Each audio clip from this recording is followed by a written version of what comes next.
Before we get into the video, could everyone please subscribe to my Endless Diary Tales channel? Thank you so much. I knew my cruel twin sister had been reborn. In our previous life, she won the affection of a wealthy couple and became their precious child. But later, she caused their entire family to go bankrupt. As for me, after being rejected by that same wealthy couple, I was adopted by an ordinary family. Later on, I severed all ties with my adoptive parents and married their son, living a life where my husband adored and cherished me. Because she was jealous of me, Lynn hid outside, waited for me to step out, and stabbed me to death. We were both brought back to life. Lynn wanted to steal the husband from my previous life, the man she believed was the perfect loving husband, but she had no idea how miserable I actually was. On the outside, everything looked glamorous, but inside my life had completely rotted away. In this life, I finally welcomed a new beginning. Lynn and I were reborn together. And the moment I opened my eyes again, I had returned to the moment I was first adopted. Back then, Lynn Vaughn and I were twin sisters who had grown up together in an orphanage. But our relationship had never been good. In that previous life, I should have been the one chosen by the wealthy couple. But Lynn was faster and won their favor first. Because I lost my chance, I was adopted by an ordinary couple instead. Lynn lived in luxury, enjoying wealth and privilege. But she couldn't control her urge to spend. After her adoptive parents passed away, leaving everything to their only child, she quickly burned through all the money and ended up homeless on the streets. As for me, I cut off all family ties with my adoptive parents so I could marry their son, a boy who had seemed ordinary but later became a wildly famous star. As his income grew, so did everyone's attention. My status rose along with his. When Lynn found out, she was consumed with jealousy. I knew Lynn had always liked my husband, Derek Hayes. He was handsome, talented, and publicly proclaimed how deeply he loved his wife. He even took me traveling around the world, bringing me everywhere I wished to go. Knowing how much I loved the piano, he bought me the Stingray I had always dreamed of, and even organized a grand performance for me in Austria. People talked endlessly about us, saying we had grown up together as childhood sweethearts, and how he never abandoned his wife, even after becoming successful. Because of that, he was praised even more. Meanwhile, Lynn crouched in a street corner watching me shine on giant screens, her eyes filled with resentment. Because of everything that happened in this reborn life, she no longer fought me for the wealthy couple's adoption. She allowed them to choose me while she hid in the shadows, waiting for the ordinary couple to appear instead. "Are you Erin Vaughn?" the kind, wealthy woman asked gently, smiling at me as she reached out her hand. "Would you like to come home with us and become our daughter?" I could hear Lynn's heartbeat pounding nervously. She was terrified that I might stay behind and once again become the child adopted by the ordinary couple. Deep inside, a wicked smile spread within me, though none of it appeared on my face. I instantly understood what she was thinking, but I still lifted my small hand, held the woman's wrist tightly, and smiled at her. "Yes, I'll go with you, Mom." Lynn had no idea what she was about to face. She only ever saw the glamorous surface of my life, never what lay beneath. But none of that mattered anymore. If she insisted on walking the same path I once suffered through, then I absolutely wouldn't stop her. Because this was her own choice, I felt no guilt about it. The Harrison family treated me with warmth. The moment we arrived at their mansion, they arranged for me to stay in a beautifully decorated pink-themed bedroom. Everything inside was neatly organized. A little fairy tale-styled bookshelf was filled with storybooks, and there was even a built-in wardrobe that felt like it came straight out of a dreamy princess world.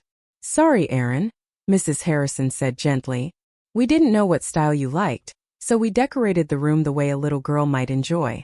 We hope you like it." How could I not like it? I wiped away my tears and smiled at the couple. In my previous life, I slept in a cramped, uncomfortable storage closet. My adoptive parents treated me coldly and ordered me around as if I were their servant. If I didn't obey, they slapped me hard. But outside the house, they dressed me well and fed me nice meals just so people would believe they were kind-hearted, loving parents to a child not related to them by blood. Their kindness was black and rotten to the core. The wealthy couple, on the other hand, genuinely cared for me. Their kindness was real, not something put on for show. As for Lynn Vaughn, I curled my lips in a faint, emotionless smile. I was sure she never expected that the Wilsons would turn out to be that kind of people. But this was her decision. Since she chose that path, she had no right to blame me. In both our previous life and this one, I had always been the older sister who stepped aside for her.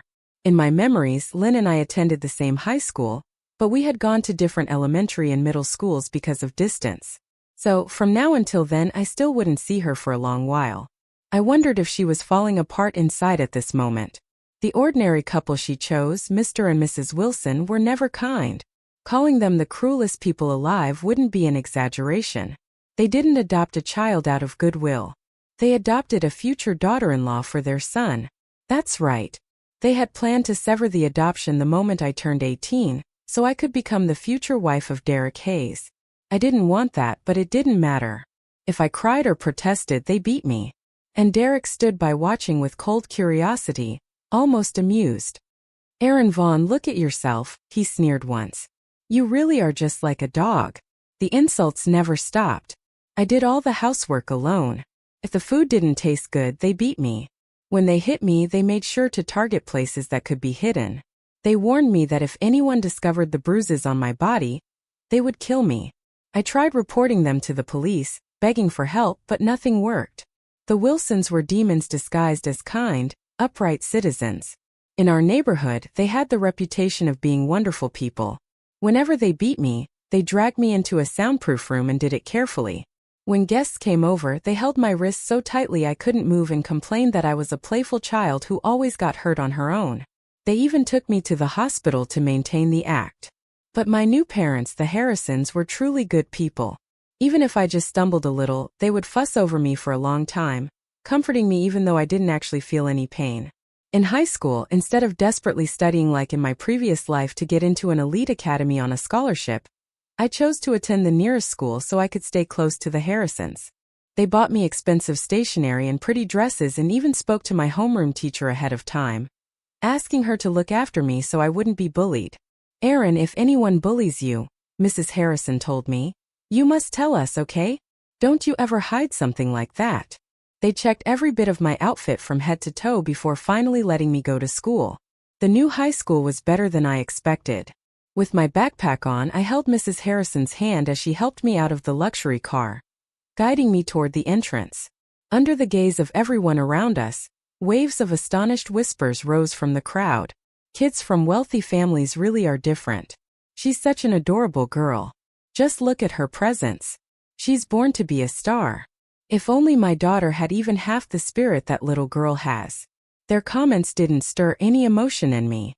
Maybe because I had experienced everything in my previous life, I now viewed things with detachment. As long as I had a place to stay, a bed to sleep in, and people who loved me, that was enough. But the moment I stepped into the school, I unexpectedly saw someone familiar. Lynn Vaughn, my younger twin sister. She was sprawled on the ground, her ear being yanked harshly from side to side by a woman. "You little brat, get up. Don't you play dead on me," the woman snapped. "I haven't even started hitting you yet. Do you want to become famous across the whole school?" My adoptive parents, the Harrisons, were still busy talking to the teachers and paid no attention to what was happening nearby. But I saw clearly the girl being beaten mercilessly on the ground, her hair a tangled mess like a lunatic. It was Lynn Vaughn standing behind the crowd. I watched the scene with cold indifference. It wasn't surprising that she had ended up like this. I knew how to hide myself. After the first beating in my past life, I obediently did everything the Wilsons told me to do, copying their expectations perfectly. Eventually, they hit me less. And after Derek Hayes became a big star, they didn't even bother to look at me. They even regretted letting me marry him. But Derek really did like me. He liked how obedient, clever, and compliant I was. He liked that I would willingly cover up his various crimes. He liked that I would sleep with directors to help him secure resources. He liked that I obeyed him, even agreeing to go to prison for him. But before that final part could happen, I was already dead. What a relief. Lynn would never know how that man drove me to my death. Maybe she was even naive enough to dream of becoming the wife of that big celebrity. She wasn't like me. She had always been someone whose emotions showed on her face. Whatever she was thinking, she could never hide it. Unlike me, quiet, obedient, easy to manage. She couldn't conceal anything. And being beaten often was inevitable. Even though we were twins, our faces, once identical, were now completely different. I was the cherished daughter of a wealthy family, while Lynn was nothing more than a pitiful mess, a mad woman in the eyes of others. It was obvious she would be beaten even more once she got home. Lynn trembled as she struggled to her feet. Her knees were torn open, bleeding heavily. She looked badly hurt. When she lifted her head and spotted me among the crowd, her whole body shook, but I only looked at her with cold detachment, smiled faintly, and turned away. There was nothing left to say. There was no longer any relationship between us. I attended a public high school in the city because I didn't ask for a private or elite academy. I told my parents that any normal school was fine. My grades had always been good. Where I studied didn't matter. Because of that, I was placed in a select class. My homeroom teacher liked me and appointed me class president. My classmates liked me too. They said I was clearly a rich girl but didn't have the arrogance of one, that I was easy to get along with. I simply smiled at that. I truly was easy to get along with as long as no one crossed my boundaries. When they didn't, I appeared gentle and harmless. Just like before I died when I poisoned Derek's drink. If I had to die, I would take him with me. Lynn came looking for me. She waited by the school gate, scrutinizing every student who passed by, and finally spotted me. She blocked my path while I tilted my head innocently, pretending not to understand what was going on as I looked at her. Aaron Vaugh, the good life you're enjoying now is only temporary. Lynn spat angrily, glaring at me with hostility. Your ending will be miserable. I'll live 100 times better than you. Honestly, should I say she truly lived up to being both stupid and malicious? Saying something like that was no different from admitting she had the advantage of being reborn. But I simply smiled, polite yet distant, as I looked at her. Classmate Lynn Vaughn, I said calmly. We don't know each other. Could you please stay away from me? And it was true. We didn't know each other. The moment I was adopted, we had already become complete strangers. But Lynn was different. She constantly tried to shove her presence in front of me as if doing so would help her survive. Aaron Vaugh, don't act so smug, she hissed. Derek Hayes isn't famous yet, but when he does. A young male voice tinged with mockery cut her off. My entire body trembled. A cold wave of terror surged through me from deep within. Derek Hayes, the man who had controlled me from childhood to adulthood. The man I never loved yet was forced to pretend to love. His darkness had swallowed my life whole for over 15 years. In that fleeting moment, that familiar icy dread washed over me again. But I steadied myself. I forced a calm smile and nodded lightly at him. You two go ahead and talk. My parents are waiting outside. I'll head out first. Without waiting for their response, I turned around and left the school. The moment I stepped outside, I vomited. I never imagined that after seeing that man again, my body would react this violently. I had acted as the obedient girl for years, beautiful, hard-working, cherishing the difficult life I had finally earned in this new chance. I thought I had escaped the darkness, but the instant I saw Derek, that boundless terror wrapped itself around me again. Derek Hayes, the man who tormented me throughout my life, had ultimately died with me. I once thought that even if I became a ghost, I would never forgive him. But now that I was reborn, I had a completely new life. I thought I could forget everything that happened. I turned on the water tap. Cold water splashed endlessly over my face. I came back to my senses beneath the freezing stream, then stared at my reflection in the mirror for a long time before finally breaking down. The painful, bitter emotions burst inside my chest, too overwhelming to suppress. Felt impossible to breathe. Was I really going to live in fear like this for the rest of this life? Are you okay, Aaron? A clear, gentle male voice called out just as I was frozen near the outdoor faucet. I quickly grew alert and turned my head. A pair of dark, bright eyes met mine. He was a tall boy, slightly taller than Derek. Not someone whose appearance stunned you at first sight, but the more you looked, the more compelling he became. Someone who made people take a second glance without realizing it. But I wasn't in the mood to look at him now. My mental state was awful. All I wanted was to cry my heart out. Yet, I didn't dare go to my adoptive parents. They would bombard me with questions out of worry. Tears streamed down my face uncontrollably. I stared at him in a mixture of frustration and helplessness, as if I wanted to release every emotion onto him. The boy Ethan Cole panicked for a moment. He searched through his pockets and finally pulled out a wrinkled handkerchief, handing it to me. "Hey, don't cry anymore," he stammered, his face turning red like a ripe tomato. "This is my sister's new handkerchief. It's really clean. You can use it. If something's wrong, you can tell me. I can take you to someone. If you dare tell the teacher or my parents, you're dead," I hissed, grabbing him by the collar and warning him fiercely. "Didn't think you two went to the same school. Ethan normally doesn't have many friends. Knowing Aaron is there makes me feel at ease. Mr. Cole liked me very much. He taught me piano with seriousness and patience, which motivated me to work even harder. But no matter how much I practiced, I could never surpass Ethan. His fingers were like a delicate stream flowing across the black and white keys, turning the whole world into an underwater dream surrounding him. As for me, Mr. Cole tactfully told me that my piano playing looked as if I were trying to swallow the whole instrument. And honestly, he wasn't wrong. I did have a talent, specifically the talent to turn every piece into a marching anthem. I was simply born loving powerful grand melodies. Even a nocturne could be transformed into something. Unity is strength. Because of that, Ethan and Mr. Cole worked together and spent a great deal of effort trying to teach me. No, not like that. You have to treat the piano gently. Don't use so much force. Press lightly. Don't hit. The piano isn't a percussion instrument. Ethan, why are you getting so close? I snapped. Do you want to get smacked? Sorry, Aaron. Aaron Vaughn, I was wrong, he stammered. He kept calling my name directly as if the habit had been carved into his bones, something impossible for him to change. Seeing his face turn bright red from panic, I couldn't hold back a small laugh. All right, fine. If you want to call my name, go ahead. I'll allow it. Really? Ethan's voice shook with excitement. Aaron, you're letting me call your name? Of course. I spread my hands slightly. But in return, you have to let me call your name, too. You don't mind, right? Mind? Absolutely not. His voice trembled with so much excitement that even the window panes rattled. I only smiled, but inside me something slowly settled, becoming quiet and light. I thought that maybe this was what I had been searching for. Trust and unconditional affection from someone else. It was a luxury I had never dared to want. Yet it now felt so easily within reach. The lucky one had never been Ethan. It was me. After that day, I saw Derek Hayes again, this time on the academic ranking board.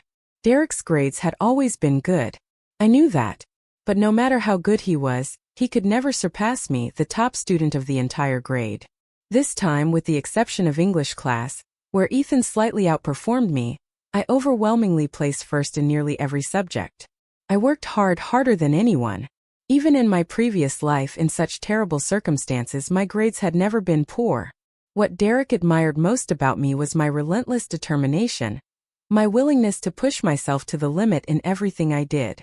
He enjoyed crushing a person whose willpower was so strong it felt almost unbreakable, destroying them until nothing remained. It was as if some twisted instinct inside him demanded it. All those years I kept fighting against him. In the end, I won. I killed Derek Hayes and ended my own miserable life along with his. Seeing Derek's overall score listed right below mine made my face twist with pure disgust. I hated him so deeply that even seeing his name made my body react with nausea. You're amazing, Aaron Vaughn. My deskmate Tracy Turner practically shook my shoulders. How do you even do it? Every time you're first. You're so cool. Being a top student is nothing special. I waved my hand casually. I can still do better next time. And you're always ranked with Derek Hayes, Tracy added dramatically.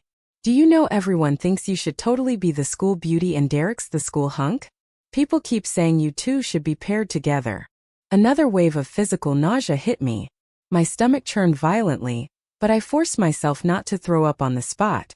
She doesn't like Derek Hayes. A sudden voice came from behind me. Ethan's voice. I felt a hand grab my wrist. Instinctively, I struggled, but he tightened his hold, preventing me from breaking free.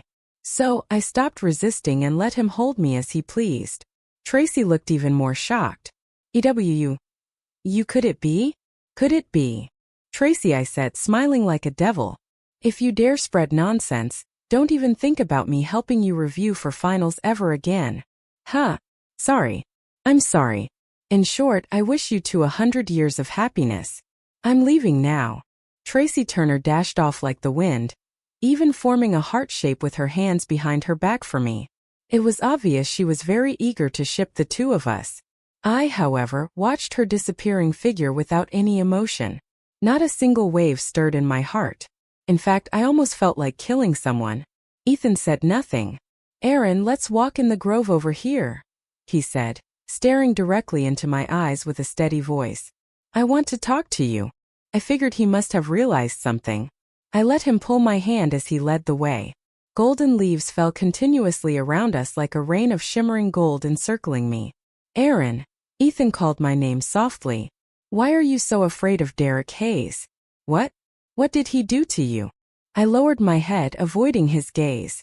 "I don't know what happened in your past," he continued gently. "But every time you see him, your eyes, they're full of fear. Real fear from deep inside." He patted my shoulder, then politely took 2 steps back, watching me with worry. "Aaron, if something is bothering you, you have to tell me. You know I won't tell anyone about your secrets." "But I don't want to talk about it." I lifted my head and met his eyes. Those eyes, no matter what, just looking into them was enough to make a person feel calm again. "I'm really scared," I whispered. "That's why I don't dare tell anyone. Some things, just saying them out loud is painful enough." "Ethan, can you promise me something? Until my wounds truly heal, don't try to pry them open again. When I have enough courage to face it, I'll tell you. Is that okay?" I didn't know whether I should trust Ethan, but at the very least right now I didn't want to tell anyone anything. "I understand," he said quietly. He lowered his head, then suddenly lifted it again as though he had made up his mind. "I'll grow up. I'll become a man you can rely on. Aaron, I'll protect you." I stared at him, confused, but couldn't help laughing. "Protect me? You? You can't even win in a fight with me. Stop bragging." "But I'm better than you at piano," he muttered. "Ethan, are you asking for a beating?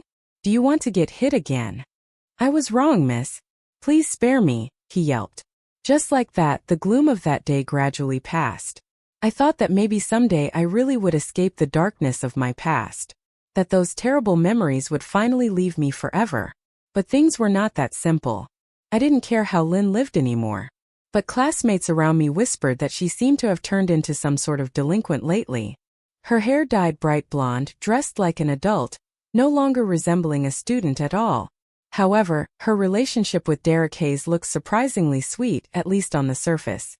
But I knew inside, Lynn was probably just as terrified of Derek as I had once been. She was enduring it because she believed he would become famous someday.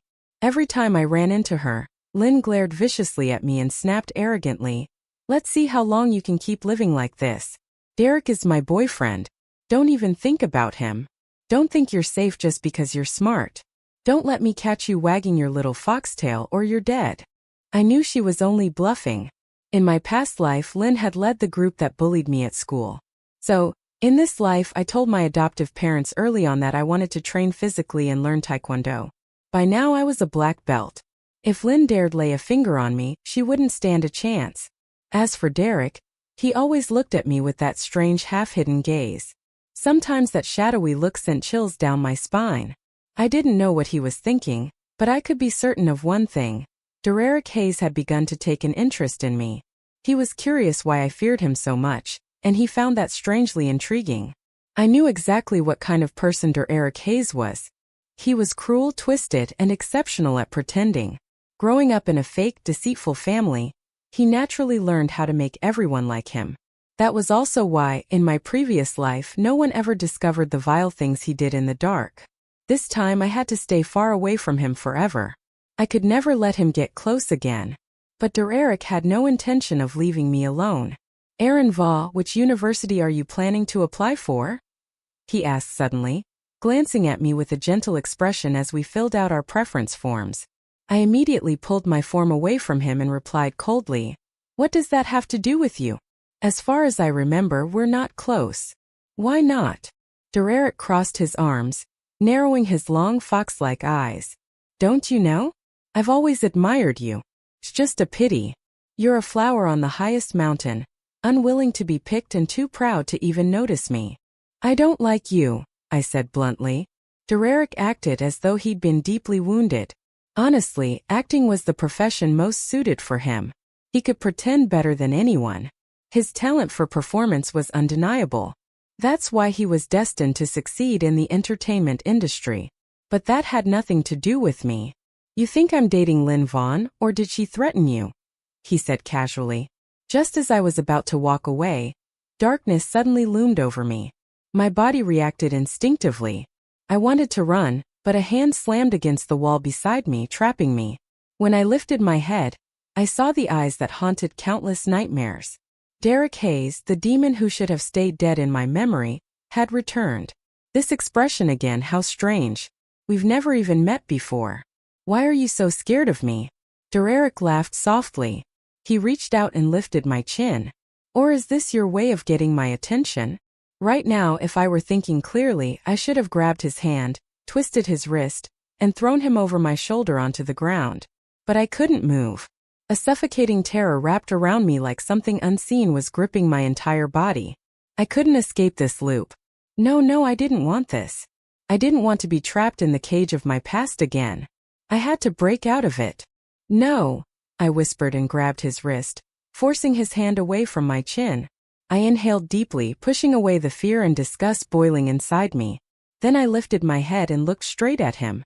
I don't like you, Derek Hayes, I said, every word sharp and deliberate. I hate you. You disgust me. You remind me of someone revolting. Someone I hope dies as soon as possible. My voice was unwavering, full of undeniable resolve. If Derek dared step closer, I would throw him to the ground instantly. I would not retreat again, but Derek only stared at me coldly, then suddenly laughed, amused. He stepped back with arrogant confidence. All right then, he said. Let's see how far a little princess can go. But just so you know, no matter what happens, you'll still end up being my woman, Erin Vaughn. The moment Derek stepped back, Ethan's voice rang out behind me. Erin Vaughn. Without a second's hesitation, he grabbed my hand and pulled me behind him, shielding me with his own body. That's enough, Derek.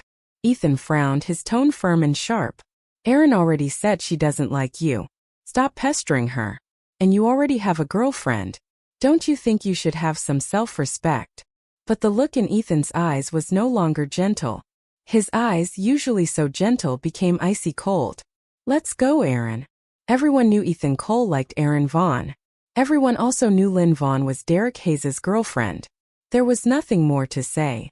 I followed behind Ethan, letting him pull me toward the grove. I remembered that the first time we met was also in this forest. Golden leaves fell around me like drops of sunlight brushing lightly against my skin. I blinked as a warm breeze swept across my face, and without thinking I smiled. Jealous? I teased. No, Ethan replied quickly. How could I be? I couldn't stand watching him bully you. You were clearly terrified, but I overcame it, I said. I already rejected him. Erin, no. I cut him off softly. I'm not some fragile white lotus who needs protection. I know what I'm doing. You can feel my determination, right? I took his hand and smiled. Ethan, let's be together. I want you to be my boyfriend. Is that okay? I still remembered the breeze that day, gentle and warm in a way I had never felt before. I was the one who confessed. I chose to grab my own happiness. During college, I continued to pursue the piano, which I loved. With the support of my adoptive parents, I even held 2 solo concerts, both receiving praise from the public. Ethan, to my surprise, didn't choose the piano. Instead, he chose to become a film actor. When he decided that, I felt uneasy. I didn't know whether he made that choice because of me, but I sincerely hoped he wouldn't have to cross paths with Derek Hayes. Ethan smiled and reassured me.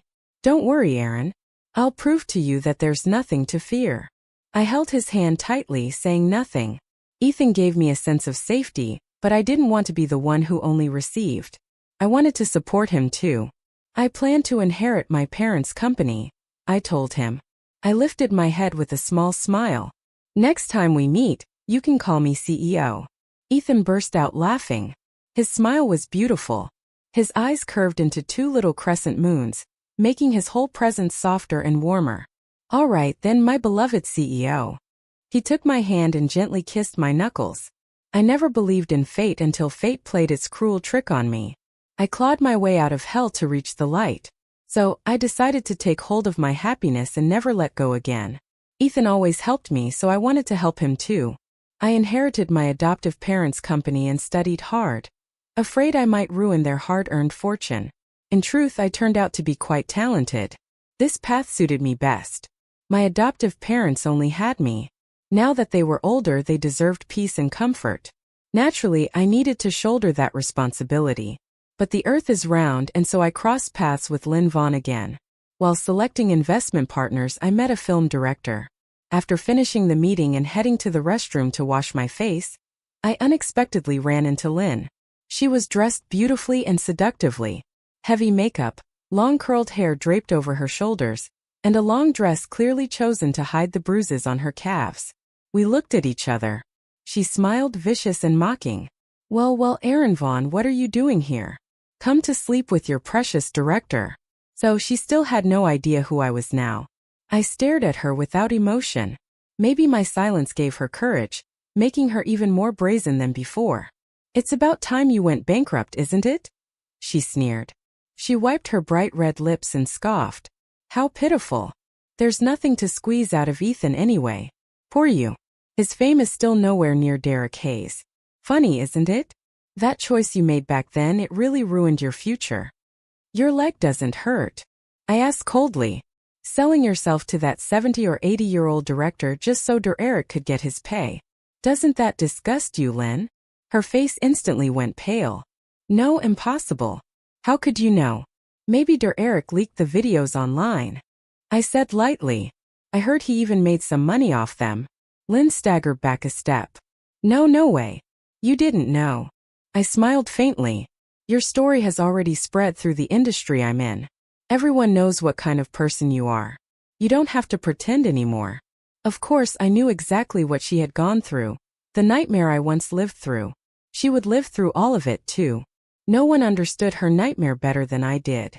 "So what?" Lynn suddenly screamed, voice cracking. "At least I got everything I wanted. Money, status, fame. I'll get it all. And today, Derek and Director Carter promised to introduce me to an investor. I've worked so hard to climb this far. Why would I give up now? Aaron Vaughn, I'm telling you, whatever I want, I'll take it all. I won't leave a single piece for you." "Really?" I asked softly. At that moment, I also noticed Director Carter standing behind her with a very unpleasant expression. "Well then, Director Carter, you heard her, didn't you? I said she said whatever she wants, she'll take by force. In that case, I suppose there's no reason for me to invest in this newcomer anymore. Wouldn't it be better to save the funding for someone more valuable?" I smiled at Lynn just once. Lynn suddenly seemed to realize what was happening. Her entire body trembled, her face drained of all color. How is this possible? No. You're supposed to be me, Lynn Vaughn." I stepped toward her, leaned down slightly, and whispered beside her ear. "You know, your life could have been as good as mine, but you're just trash. You ruined your own future. So is this the sweet fruit of your own choices? Are you satisfied?" I straightened up gracefully, waved at Director Carter, and left without a second thought, completely ignoring Lynn's desperate screams behind me. Lynn Vaughn vanished from my life forever. But my nightmare wasn't over. As long as Derek Hayes was still alive, the nightmare would never end. I soon realized someone was deliberately spreading rumors about me and Derek, taking ambiguous photos during business events, mentioning my name in public, and creating the illusion of some secret closeness. "Aaron Vaughn, she went to high school with me," Derek said in an interview. "Those were good memories. Aaron was exceptional. Even back then, I was always second place. I could never compare to her. Of course, I admired her. She's the perfect girl in my eyes. Someone like me could never reach her level. Disgusting." I had to physically choke back the urge to vomit. No matter how much I denied it, it was pointless. Every time I nearly broke down, Ethan was always there, quietly comforting me. "Don't worry, Aaron. Let me handle it." I trusted Ethan just as I believed I would eventually climb out of hell. If fate favored me once, surely it would favor me a second time, right? And reality proved it. Fate truly did show me mercy a second time. Derek Hayes died once again. He died at the hands of the girl raised to be his wife. But this time it wasn't me. It was Lynn Vaughn. Rumor had it that during a live concert, Right after Derek finished his performance and stepped off stage under the attention of the entire audience, he smiled and waved at everyone, completely unaware that Lynn, hair disheveled and nearly unrecognizable, was hiding among the crowd. She held a knife, pushed through the people around her, and lunged straight at him, stabbing him in the heart. The scene exploded into chaos. Watching the news report all of this, I suddenly felt the whole world was absurd. In my past life, I poisoned Derek, only to be stabbed to death by Lynn. In this life, Lynn stabbed someone too. But this time, the victim was Derek. She had gone insane. The difference was that in this life, I had no connection to any of it. I had already been set free. He died. Isn't that good? Ethan sat softly beside me. He wrapped an arm around my waist and kissed my cheek. You're free now. You've escaped the nightmare. Everything happened exactly the way you wanted. No one will hurt you anymore, Aaron. He smiled at me, and in truth, I knew exactly who had provoked Lynn, who had leaked the information to her. Ethan had quietly guided things toward an ending he knew I wanted. That was the real reason he chose to become a celebrity, wasn't it? I buried myself in his arms and answered faintly, I know. I had always known Ethan loved me. I was already the happiest person in the world. Next month, let's take some time off and go on our honeymoon, he said. Okay, I answered. Where do you want to go? Anywhere you want. In this life, my happiness was finally held firmly in my hands.